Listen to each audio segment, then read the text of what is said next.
ভগৱন্তৰ নাম আমাৰ হাজাৰটা নামৰ পৰা এটা নাম, হাজাৰ ফাগী ঘোষাৰ পৰা এফাগী ঘোষা আমি যাতে মুখস্থ কৰিব পাৰোঁ।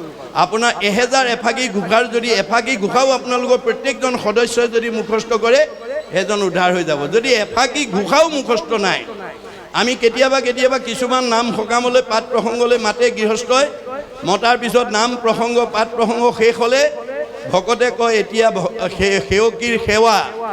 তেতিয়া কিছুমান গৃহস্থী ঘৰত বাপজনে আহি আঁঠু কাঢ়ি পেলাই পিছলৈ ঘূৰি ঘূৰি চাই থাকে, তাৰমানে আইগৰাকী অহা নাই, আইগৰাকীয়ে ভকতৰ সেৱাত মানে চাহ তামোল দিয়াত ব্যস্ত হৈ আছে, সময় দেৰি হৈছে। ভকতে কয় হ'ব হ'ব, আয়ে ভকত সেৱাই কৰি আছে, ভগৱন্তক সেৱাই কৰি আছে, আপুনিয়ে প্ৰাৰ্থনা ভাগ গাওক।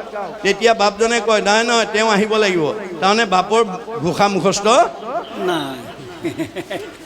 আজি তাৰিখলৈকে যদি কাৰোবাৰ এফাকি ঘোষা মুখস্থ নাই, সেইটো জীৱ উদ্ধাৰ হ'ব নোৱাৰে।